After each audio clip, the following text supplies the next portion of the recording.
Barakatah Yahweh, Barakatah Yahweh Shai, Bahashim, Racha Chodash.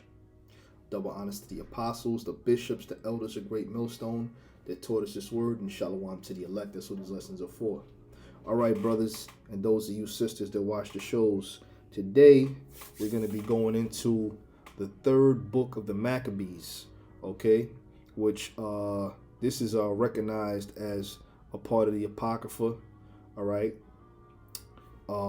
It says down here, the third book of the Maccabees is recognized as deuterocanonical scripture by Greek Orthodox and Russian Orthodox churches. It is considered to be apocrypha. It says, but most other churches, by most other church traditions, which the word apocrypha, of course, means to send away hidden. All right, which I'll leave this here in the description box, because once I go through it, you brothers and sisters are gonna want to, if you haven't read it already, you're gonna want to go through the whole 7 chapters of Third Maccabees, and there's also Fourth Maccabees, all right, which I'm not gonna cover that this evening, but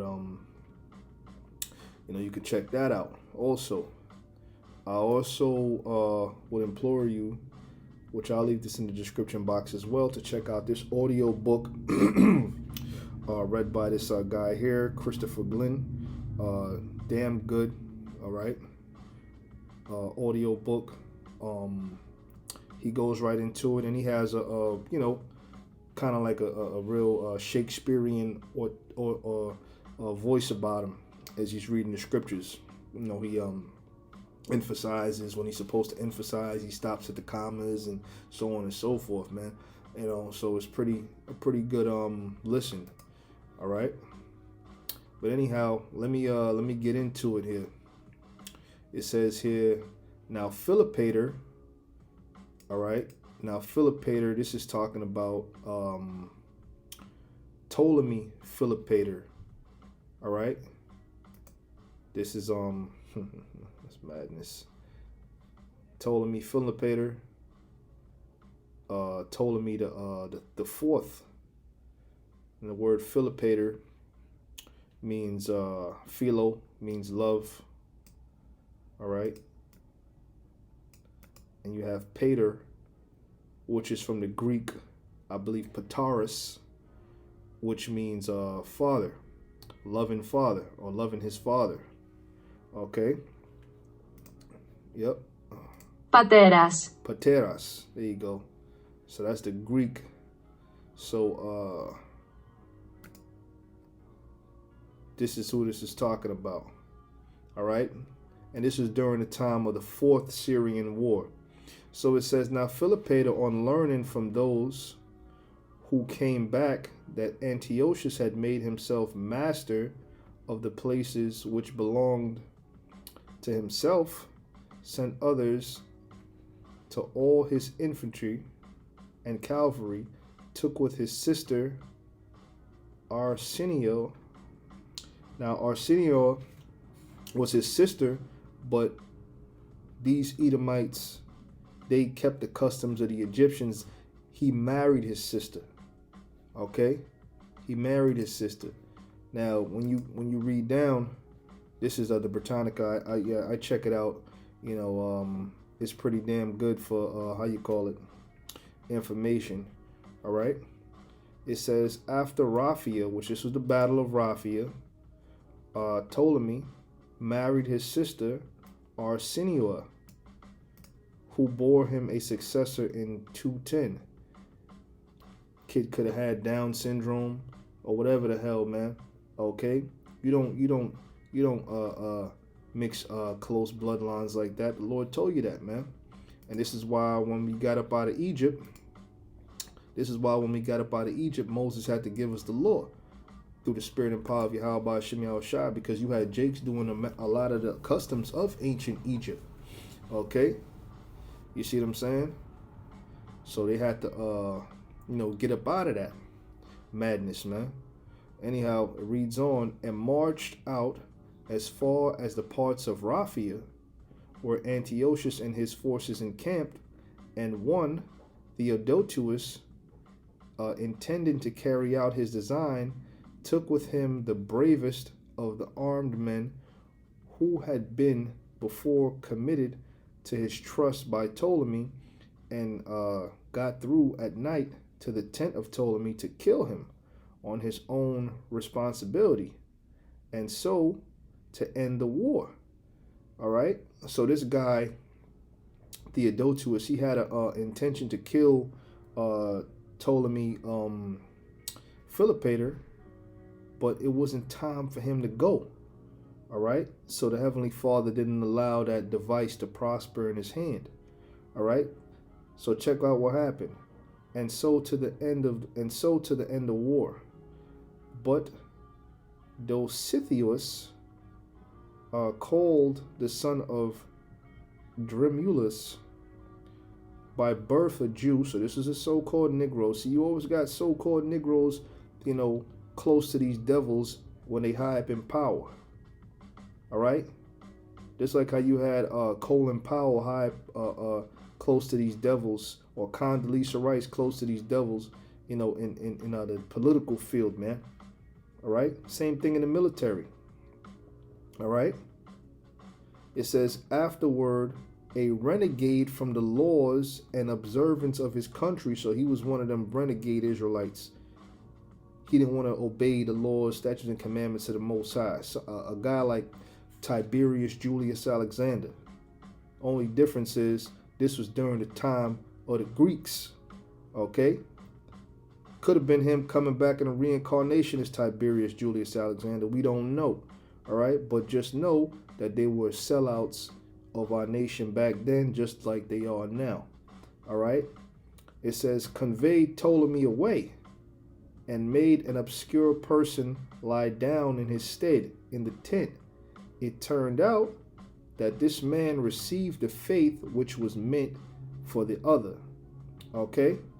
So as you see that this guy that went in Ptolemy's tent, the Jake, conveyed Ptolemy away, and the guy ended up dying instead of Ptolemy because it wasn't his time yet. Okay? Anyhow, we're gonna jump down we're gonna jump over the second chapter, which you go ahead and listen, check the audio book out, or go ahead and read it. It goes all into it, man. I don't want to spoil it for those of you who haven't read it yet or listened to it yet. But we're gonna jump around. It says, on discovering this, so incensed was the wicked king. This is going back to Soter. This is talking about Ptolemy Soter, that he no longer confined his rage to the Jews in Alexandria. Now we know Alexandria, Egypt, got that name from Alexander. Alexander became a pharaoh up over Egypt during the time of the war he fought with Darius the third, and he beat down Darius pretty much and took over Egypt. There's actually a documentary of Alexander now on Netflix. Alexander, the making of a god. All right, and it goes all into it. It goes right along with history. This is why they took the Apocrypha, the third Maccabee, fourth Maccabee up out of the Bible, because it goes all into the history. Okay. Now, prior to Alexandria being named after Alexander, this is in Wikipedia. All right. What was Alexandria, Egypt, known as before Alexander the Great? Historians generally agree that Rahakatos was the settlement established before the 4th century BC, before Christ, or before the Common Era, pardon me, in the area subsequently developed as Alexandria. And you have different documentation, here, abstract historic records refer to Rahakatos as a settlement in Egypt's Mediterranean coast before Alexander the Great, or the Greek, founded the famous Mediterranean port city of Alexandria in BC 332. Little is known about Rahakatos, however, because of the site has yet to be clearly identified beneath the modern city. This problem motivated a geoarchaeological investigation of sediment cores from the Alexandria's East Harbor. All right, and it's going all into it, man.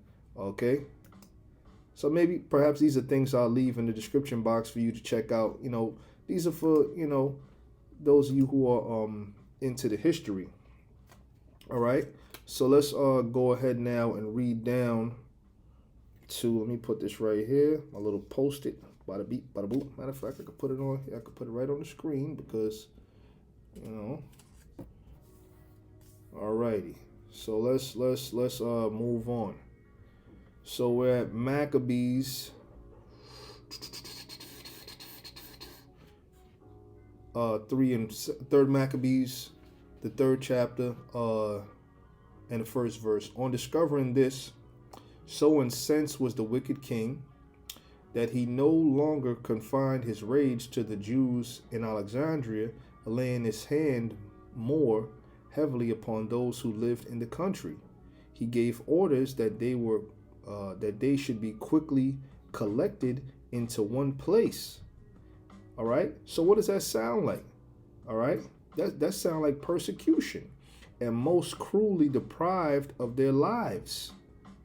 While this was going on, a hostile rumor was uttered abroad by men who had band together to endure the Jewish race. The pretext of their charge was that the Jews kept them away from the ordinances of the law. Now the Jews always maintained a feeling of unwavering loyalty towards the king, right? Because they understood that it was these devils' time to rule. It says, yet as they worshiped the Most High and observed his law, they made certain distinctions and avoided certain things. That's right, because the law of Yahweh Shai does not allow you to eat certain meats. It does not allow you to worship idols. It does not allow you to do certain things, man. The law prohibits you from doing certain things. And these heathens, they were doing all manners of madness. I just went into it how he married his sister. You couldn't do that according to the law of the Jews. Okay? You see what I'm saying? So now let's go. It says, yet as they worshiped the Most High and observed his law, this is our 3rd Maccabees, we're in the 3rd chapter and the 4th verse. Yet as they worshiped the Most High and observed his law, they made certain distinctions and avoided certain things. Hence they appeared hateful to some people. So it's not really us they hated, it's the word of the Most High and the law of the Lord that they hated. Verse 5, it says, although as they adorned their conversation with works of righteousness, they had established themselves in the good opinion of the world. It says, what all the rest of mankind said was, however, regarded by the foreigners, who said much of the exclusiveness of the Jews, which regard to their worship and meats. That's right, because you weren't. If you were a Jew, you couldn't do certain things, man. So we kept our thing private, man. Okay, and it's the Heavenly Father that kept us private because He only gave His laws, statutes, and commandments to us. Now, to all the neighboring countries, you know, they knew about what we were into back then. Okay. All right, so we're gonna go now to we're gonna jump down. Like I said, I'm gonna hit certain key verses and read forward. Pardon me. And we're gonna go all into it, man. So we're at 3rd Maccabees. We're still in the 3rd chapter. We jump down to the 24th verse. Having then received certain proofs. This was a letter that he wrote. Having then received certain proofs that these Jews bear us every sort of ill will, which they were lying, we must look forward to the possibility of some sudden tumult among ourselves, when these impious men may turn traitors and barbarous enemies. Therefore, as soon as the contents of this letter become known to you, in that same hour we order those Jews who dwell among you with wives and children to be sent to us. It says,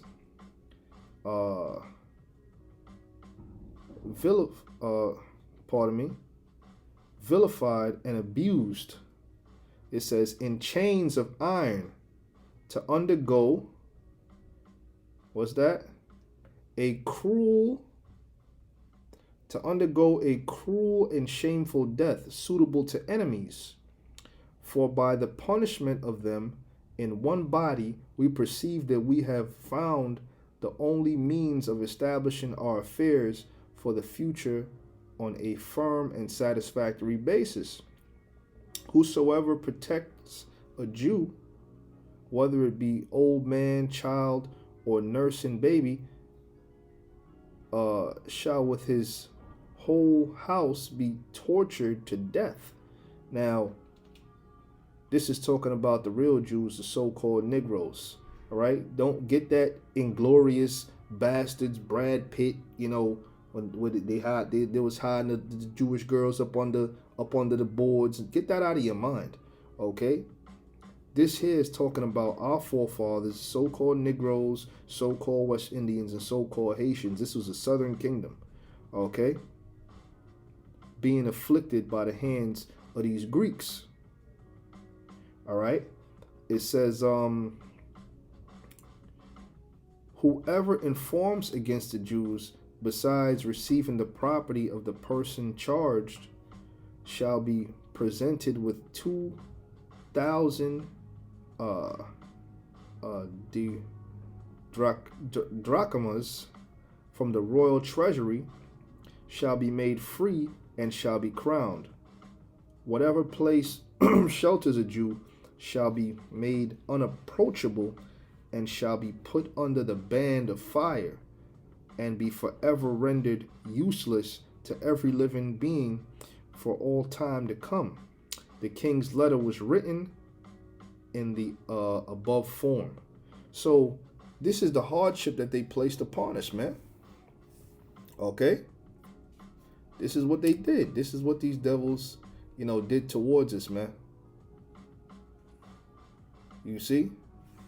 So now let's go down to the 4th chapter, and we're going to read down to about the 14th verse, It says, wherefore this decree was received, the people kept up a rivalry of joy and shouting, as if their long pent up hardened hatred would now show itself openly.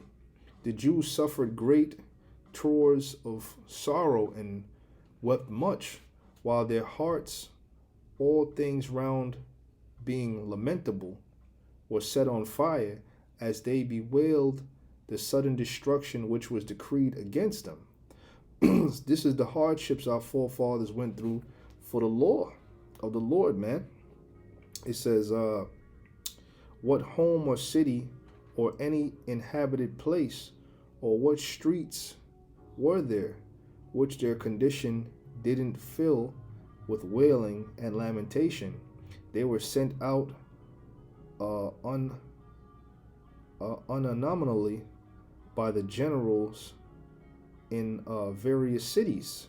So this is an expulsion, okay? It says, with such stern and pitiless feeling that the exceptional nature of the infliction moved even some of their enemies. These, influenced by sentiment of common humanity and reflecting upon the uncertain issue of life, shed tears at their miserable expulsion. So this is another time in history when you had Israelites being expelled, from their dwelling places, not only during the time of Rome, but also during the time of the Greeks. Okay, so this was an expulsion, from the lands we dwelt in during the time of the Fourth Syrian War under this guy, Ptolemy Philopator. All right, that's why we tell you whether they call them American or German or French or Russian or wherever the hell they from, they owe the damn devil. The Ptolemies did us much evil, and the Antiochus line did us much evil. All these Edomites, that's all they do. Okay. Reading forward. It says, a multitude of aged, hoary-headed old men were driven along with halting, bending feet, urged onward by the impulse of a violent, shameless force to quick speed. Girls who had entered the bridal chamber quite lately to enjoy the partnership of marriage exchanged pleasure for misery, and with dust scattered upon their myrrh-anointed heads were hurried along unveiled, and in the midst of outlandish insults set up with one accord a lamentation instead of the marriage hymn. It says, bound and exposed to public gaze, they were hurried violently on board ship. Wait a minute. Hold on. Wait a minute. Is that another time in history where Jake was taken on ships? Huh? Is that another time in history where we were taken on ships? Wait a minute, brother. It's not just talking about going on the slave ships during the time of the transatlantic slave trade. Was there another time? Yeah, man. That's what it's telling you right there. There was another time when we were taken and put on ships. All right. It says the husbands of these, in the prime of their youthful vigor, it says, instead of crowns, wore ropes round their necks. You can go and find that stuff out now. All right. You can look that up.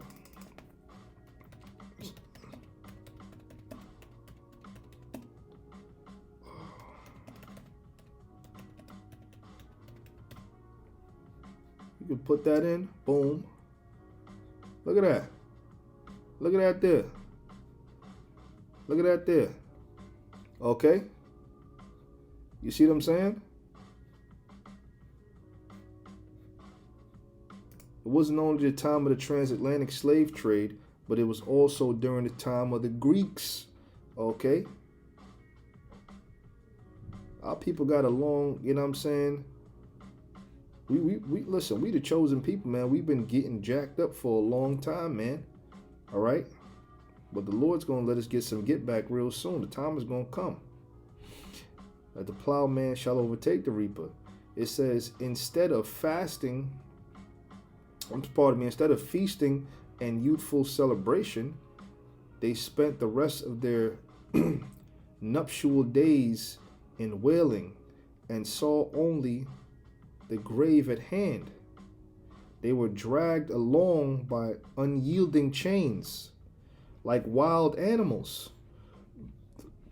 Of these, some had their necks thrust into the benches of the rowers, while the feet of the others were enclosed in hard fetters.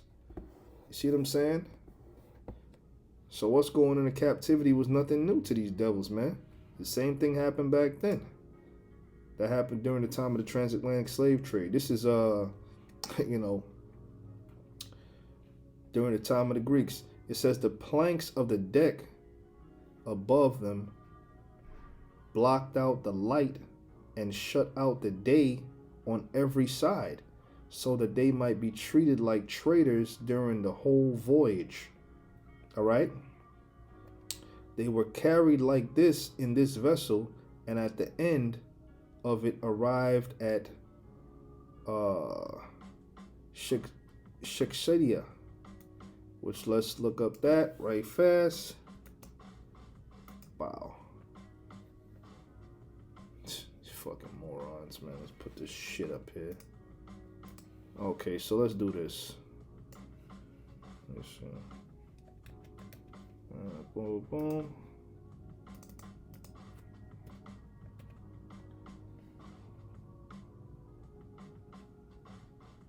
Let me see.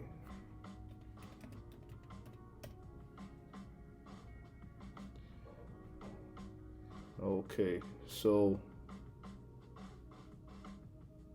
this is the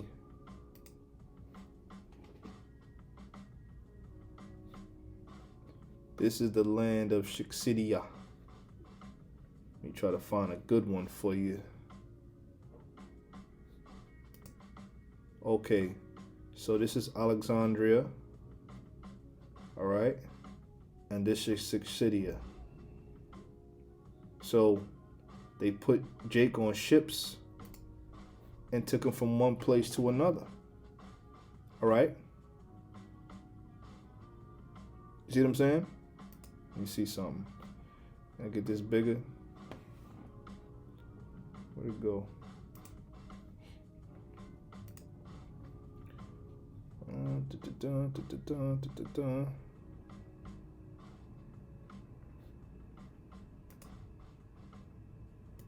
Where's the last one I show you? Shiksedia is over here. Alexandria is over here. All right.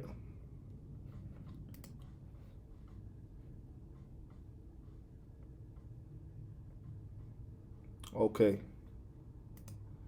You brothers and sisters should get the picture.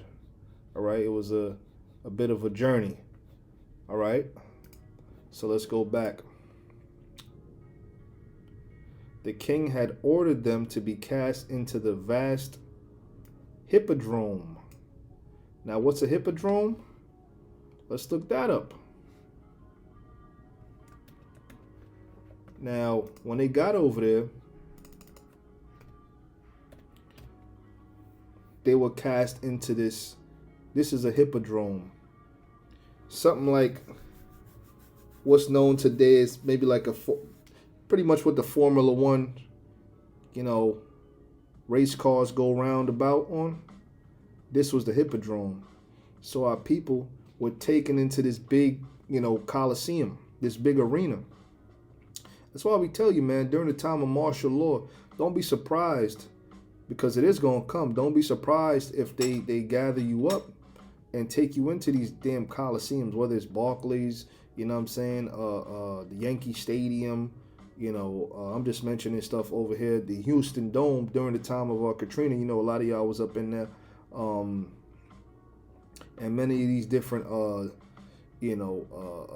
coliseums and these modern day coliseums where you have these events, they'll have you up in there. So you had crowds of people that were watching us. This kind of, brings that back. You had crowds of people that were watching us come into this hippodrome. Okay? You see what I'm saying? So let's go back. It says they were carried like this in this vessel, and at the end of it arrived at Shiksedia. It says the king had ordered them to be cast into the vast hippodrome, which was built in front of the city. This place was well adapted by its situation to expose them, okay? To gaze of all comers into the city and of those who were from the city into the country. It says, thus they could hold no communication with his forces. They weren't deemed worthy of any civilized accommodation. When this was done, the king, hearing that their kindred in the city often went out and lamented lamented the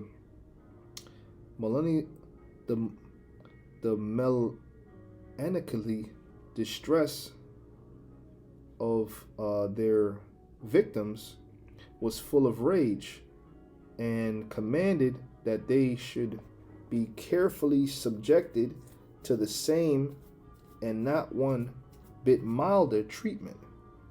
It says the whole nation was now to be registered.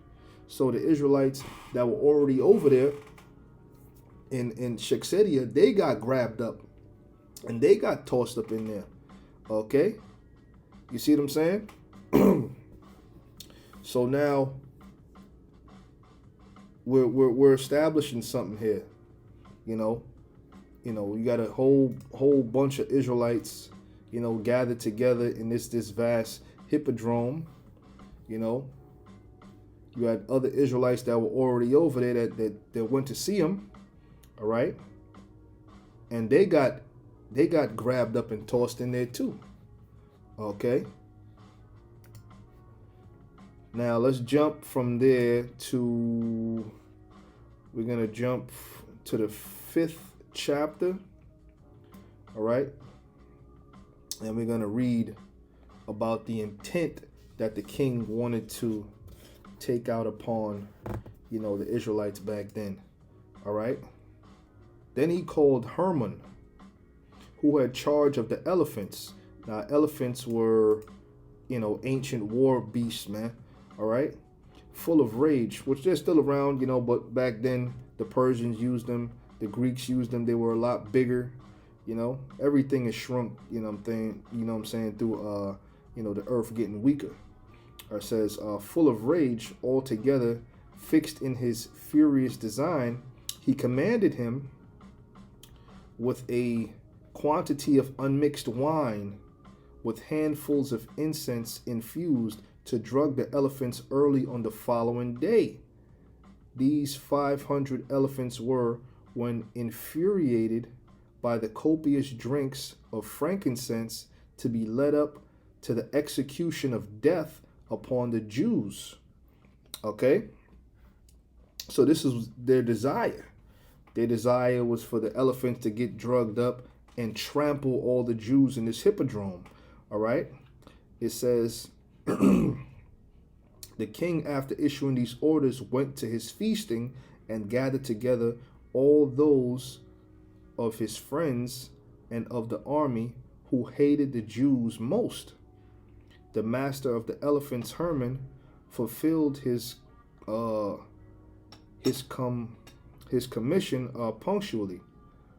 It says the servants appointed for the purpose went out about evening and bound the hands of the miserable victims, the Israelites. So we were in this hippodrome, and they shackled our asses up again, and took other precautions for their security at night, thinking that the whole race would perish together. The heathen believed the Jews to be destitute of all protection. It says, for chains bound them. They invoked the Almighty Lord. All right, now look up this word invoke. Okay. And what does it say? Invoke, the verb. It says cite or appeal to someone or something as an authority for an action or in support of an argument. So we had to take our course to Yahweh Ba'Shem Yahweh Shai, man. All right? You see what I'm saying? There was no other way out of this situation. You had to go to Yahweh Ba'Shem Yahweh Shai. And the Lord wants you to do that, man. All right? This is a great test of faith. And it showed how much faith our people had in the Lord back in those days. The majority of our people have fallen away greatly from that faith that they once had. But, like the Lord said, he has 7,000 men which have not bowed the knee to Baal. Pardon me, let me take it.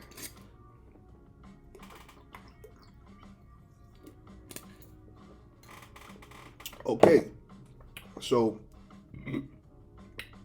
pardon me, that's the carbonated stuff. It says they invoked the Almighty Lord and ceaselessly implored with tears their merciful power and Father, ruler of all, Lord of every power, to overthrow the evil purpose which had gone out against them, and to deliver them by extraordinary manifestation from the death which was in store for them. Okay, so from here I am going to jump down to the 23rd verse, and I'm going to read to 32. It says here, the morning cock had just crowed, and Herman, having harnessed the brutes, the elephants, was stimulating them in the great colonnade, all right, which is around trees and other great objects. It says the city crowds were collected together to see the hideous spectacle and waited impatiently for the dawn. The Jews, breathless with momentary suspense, stretched out their hands and prayed the great power in mournful states along to help them speedily. The sun's rays were not yet shining, and the king was waiting for his friends, when Herman came to him, calling him out and saying that his desires could not be realized. The king received him, was astonished at his unusual invitation, overwhelmed with the spirit of oblivion about everything, incurred about the object of his earnest preparation. But this was the working of the Almighty Power, who had made him forget all his purpose. There you go. So the Spirit of the Lord worked on this man to forget, what he was supposed to do. Okay? Let's read it again. It says, the king received him, was astonished at his unusual invitation, overwhelmed with a spirit of oblivion about everything, inquired about the object of his earnest preparation. But this was the working of the Almighty. That's why the scriptures say the king's heart is in the hand of the Lord. Most High made him forget all about it, who had made him forget all his purpose. Herman and all his friends pointed out the preparation of the animals. They are ready, O king. So the Lord put the spirit on the king to forget all about, the execution that he wanted to take out on the Jews. It says, O king, according to your own strict injunction. The king was filled with fierce anger at these words, for by the providence of the Most High regarding these things, his mind had become entirely confused. He looked hard at Herman and threatened him as follows, quote, your parents or your children, were they yet here, would have given a large meal to these wild animals. Now these innocent Jews, who have loyally served me and my forefathers, had it not been for familiar friendship and the claims of your office, your life should have gone for theirs. So could you imagine this guy, Ptolemy Philopator, he told this guy Herman to get these these 500 great elephants ready to trample the Jews, to drug these elephants up so they could trample these Jews. And on the day he's supposed to summon the elephants to trample the Jews, he forgets all about it. The Most High makes him forget all about it and start cursing Herman out. Okay? That's the spirit of the Most High. That's why the scripture says what? The king's heart is in the hand of the Lord, man. All right? So really a man could do nothing unless the Most High make him do it, man. Okay? And the Lord's going to show you that power in that day, man. A lot of you brothers, you're going to see that power in that day, man. The Most High is going to completely, switch these devils up. Okay? So from here now, we're gonna get to the nitty gritty. We're going to go to the 6th chapter. It's another couple of verses. We're going to go to the 6th chapter here, and we're going to, when you read up from 1, Eleazar the priest, goes into it, goes into the history, he sends up a prayer. All right, so we're going to continue on from where the prayer ends pretty much at 16. I'm doing it like this due to the interest of time, okay, but let's continue. It says, now at that time, we in 3rd Maccabees 6 and 16. It says, now at the time that Eleazar had ended his prayer, the king came along to the hippodrome with the wild animals and with his tumultuous power.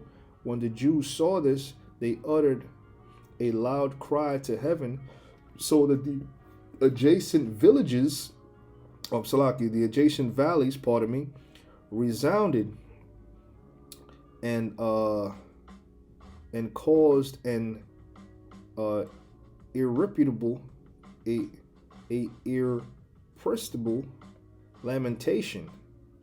All right, throughout the army. Similar to brothers, saying Barakati Yahal, Barakati Yahal Shai, all praises to Yahal by Shem Yahal Shai, and one, as one, similar to how the walls of Jericho fell, pretty much praising the Lord, man. It says, then the all-glorious, all-powerful, and true power displayed his holy countenance and opened the gates of heaven, from which 2 angels, dreadful of form, came down and were visible to all but the Jews. So you could imagine the Israelites. Let me get back to this picture of this hippodrome. The Israelites here in this hippodrome, getting ready to be, here there's the elephants are over here or wherever. The Jews are over here or whatever. Okay. And before the king gets to accomplish his enterprise upon the Israelites, 2 great angels come down. Okay, and they were visible to all that are in the crowd, to the king, so on and so forth. But the Jews couldn't see them.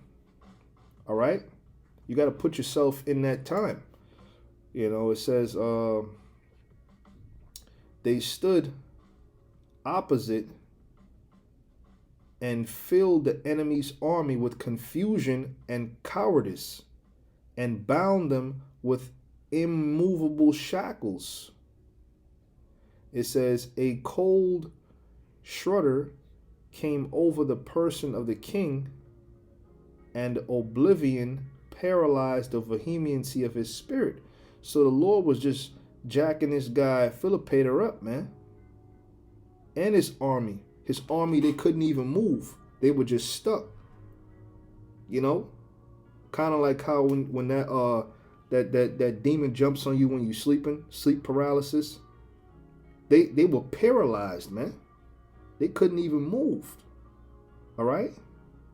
You see what I'm saying? It says they turned back the animals on the armed forces who followed them, and the animals trampled them and destroyed them. So the animals trampled Philopator's men. Okay? The animals trampled them, and they stood right there as the animals trampled them. Because why? Because the angels of the Lord made them stand right there. Okay? They were paralyzed, man. They were conscious, but they were paralyzed. And just standing, can't move. Want to move, but can't move. All right? It says the king's wrath was converted into compassion. See how the Most High changed these devils up, man? It says, and he wept at the things he had devised, For when he heard the cry and saw them all on the verge of destruction, with tears he angrily threatened his friends, saying, You have governed badly and have exceeded tyrants in cruelty. You have labored to devise, Salakia, to deprive me, your benefactor, at once of my dominion and my life, but secretly devising measures, injurious to the kingdom. Okay? So thus the Lord wrought a great victory in Israel. Okay? And you could read about, how we praise the Lord, in these things, man. Okay? As the chapter continues and you go into the 7th chapter. Okay? But this is just another story, likened unto how Daniel was in that lion's den, likened to how Shadrach, Meshach, and Abednego, or Hananiah, Azariah, and Mishael were in that furnace. All right? You see what I'm saying? How the Lord delivered, his people, his chosen people, out of harm.